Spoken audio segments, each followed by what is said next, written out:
કહેતા ઘરનું ઘાતું વડ સાવજે અંબા કફરા કારા કેર પ્રેમ વધે આખી નાથમાં ચારણ વિસરે જૂના વેર માડી હું એટલું માગું રે પાયે તને વિપડી લાગુ. ઘણા વર્ષો જૂનું જે કાંઈ પણ ભાઈઓને મનભેદ હતા, મતભેદ હતા, તે બંધ કરી તે એક સાઈડ મૂકી અને ભાઈઓ બધાય એમ કહેવાય કે વર્ષો જૂના જે અપિયા હતા તેનાથી મુક્તિ મેળવી અને આજે એક થયા છે, એકારે મળ્યા છે.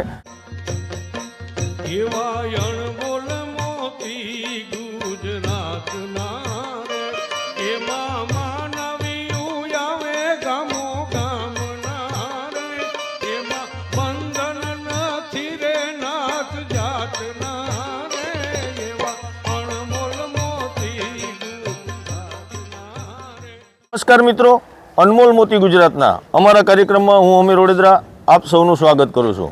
મિત્રો, ગામ ખંભાળિયા માં સોનબાઈનું એમ કહેવાય કે સાનિધ્ય, ત્યાં મળવા આવવાનું થાય છે, માતાજીના દર્શન કરવા આવવાનું થાય છે. મારા મિત્ર જે છે તેમને મળવા આવવાનું થાય છે અને ત્યાં એકાદ બે વડીલોને મળ્યા છે, તેમની આરે સરસ મજાની ચર્ચા કરી છે.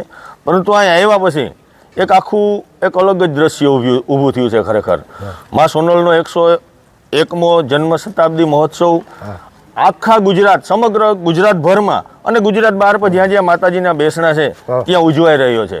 અને માતાજીનો એક જ સંદેશ કે ભાઈઓ બધાય ભેરા રહીએ, ભાઈઓ બધાય હારે રહીએ.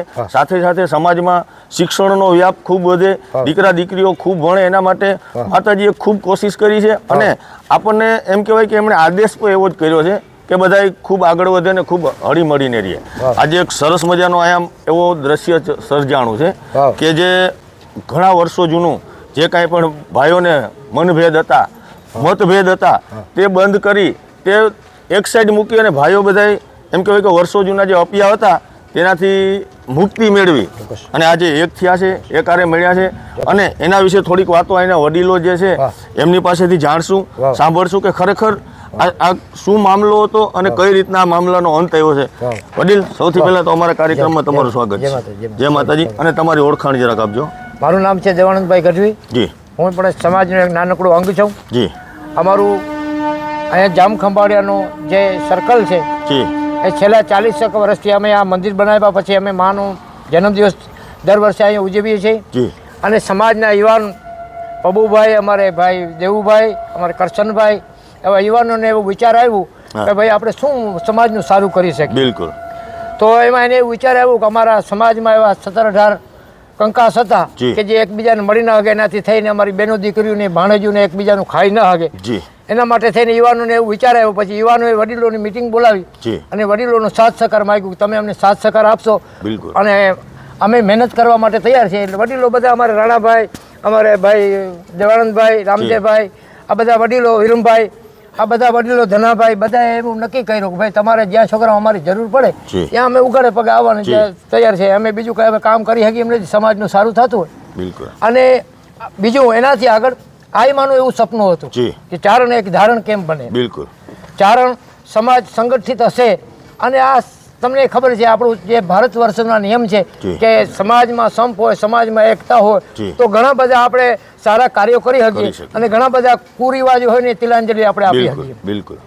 એના માટે થઈ અને વડીલોએ બધાએ સંમતિ આપી અને મિટિંગ થઈ. ત્યારે અમારા કંઈક 17-18 જેવા એવા મુદ્દા હતા. એમાંથી 5-7 મુદ્દા અમે આજે માની કૃપાથી અને ગિરીશાપાની નિગરાની નીચે અને અમારા વડીલોના આશીર્વાદથી અને યુવાનોની મહેનતથી એ 4-5 જે નક્કી થયા છે નીલોધાર એના કાર્ય કરવાના હતા એ થઈ ગયા છે.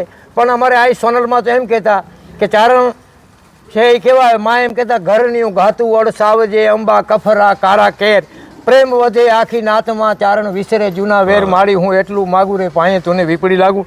એવા અમારા તત્વચિંતકો જેમ કાગ બાપુ હતા, દાદ બાપુ હતા, એ બધા એમ કહે છે કે ભાઈ આ દુનિયામાં શું લઈ જવું છે. માણસ જન્મે છે ને ચોક્કસ વહી જવું છે, પણ સમાજનું કંઈ જો સારું થતું હોય તો એના માટે પણ કવિ દાદનું એક ભજન છે કે આ કરુણાથી સૃષ્ટિનું સર્જન થયું છે. બ્રહ્માએ કરુણાથી સર્જન કર્યું છે, પણ અભિમાન છે ને દરેક સમાજને, તમને મને દરેકને અહમ દુઃખ દે. બિલકુલ. કેટલા અહીંયા કુરુક્ષેત્ર કીધા, કેટલી કબરું વધારી. આ દુનિયામાં અહંકાર ક્યાંથી આવ્યો? મતલબ તો આપણા અહંકારને પોષવા માટે થઈ ભાઈ ભાઈને હણી નાખે, મામો ભાણેજને હણી નાખે.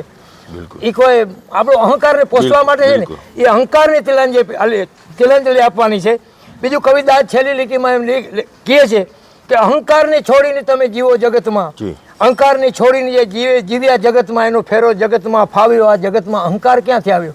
મૂળ આ ઝઘડાના મૂળમાં તો અહંકાર છે. દરેક સમાજો, પછી મેર સમાજ હોય, ચારણ સમાજ હોય, કાઠી સમાજ હોય, રાજપૂત સમાજ હોય, આહિર સમાજ હોય, દરેકમાં પોતાનો અહમને પોષવા માટે થઈ અને અહમની ટકરામણથી આવા ઘર્ષણો થાય છે. હવે ઘર્ષણોમાં અમારે તો પાછું કેવું છે કે અમારે કચ્છમાંથી આવ્યા અને ઘણા બધા વર્ષો થયા છે અહીંયા હલારમાં ચારણો. ત્યાં અમારે આખું કુટુંબ નથી રાખતો. જે બે ઘર જેમાં નુકસાન થયું, એક મરનાર અને મારનાર, એ બે જ ઘર રાખે છે. અને અહીંયા અમારે એવું છે કે અમારા આખો પરિવાર જે મરનારની નજીકનો જે પરિવાર હોય ને આખાને એકબીજાનું ખવાય નહીં. એટલે એમાં અમારી ભાણેજું હોય, અમારી બહેનું હોય, દીકરીઓ હોય, એને ઘણી બધી અગવડ પડે. એટલે વડીલોએ બધા ભેગા મળીને એવું નિર્ણય લીધો કે ભાઈ આ સમાજનું જે આ દૂષણ છે એ જો ઓછું થઈ જાય અને સમાજ ચારણ એક ધારણ બને, એ નાતે અને માના આશીર્વાદ છે, ગિરીશાપાના આશીર્વાદ છે, અમારા બધા વડીલોના આશીર્વાદ છે. અને એ રીતે અમારા યુવાનો બધા પોતે તન મન અને ધનથી બધા સહકાર આપે છે. કરથનભાઈ, પબુભાઈ, દેવુભાઈ, ધનાભાઈ, આ બધા યુવાનોને આ બધા આવ્યા છે. એ પણ આજે અમારા આગળ જે અમારું આ કાર્ય કરવાનું છે એની પૂંજી જમા કરાવવા માટે આવ્યા છે.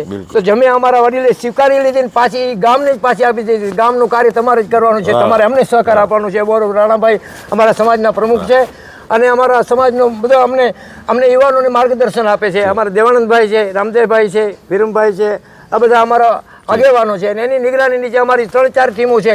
જો આ કાર્ય સોનલ બીજનું છે એ કાર્ય અલગ ટીમ કરે છે, તો આ સમાધાનનું કાર્ય છે એ અલગ ટીમ કરે છે. એવી રીતના અમારી ઘણી બધી ટીમો છે ખંભાળિયામાં.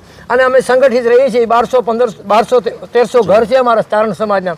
અને ખૂબ સંપ છે, માતાજીની દયા છે કે કોઈ પણ આવે કદાચ તમારા જેવા મહેમાન, તો એને પણ મળીને બે અમારા ગઢવીના દીકરાઓને મળીને તમને આનંદ આવે. એવો અમારો સમાજ માની કૃપાથી અત્યારે ખૂબ સંગઠિત છે. બોલો સોનલ માત કી. સૌથી પહેલા ખૂબ સરસ વાત કરી દાદાએ કે જે 17-18 પ્રશ્નો હતા એમાંથી 5-6 પ્રશ્નો જે છે એક જ વર્ષમાં સોલ્વ થયા છે.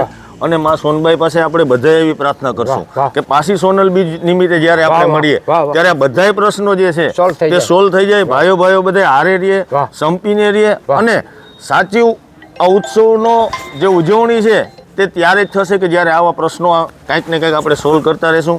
માં સોનબાઈ મને તમને બધાને ખૂબ સદબુદ્ધિ આપે, ખૂબ આગળ વધીએ. ત્યાં સુધી જય માતાજી, જય સોનબાઈ. અને આ કાર્યક્રમને આપણે જોરદાર તાળીઓથી વધાવી લેવું. નામ આપો ને મને. અનમોલ મોતી ગુજરાત. અનમોલ મોતી ગુજરાતના ફાઉન્ડેશનથી અમને આ બોલવાનો મોકો મળ્યો.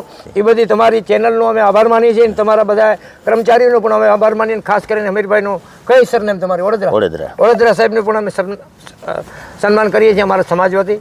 અને સોનલ બીજનું આમંત્રણ આપીએ છીએ કે આવી શકાય તો 1 તારીખે થોડીક હાજરી આપજો. ચોક્કસ.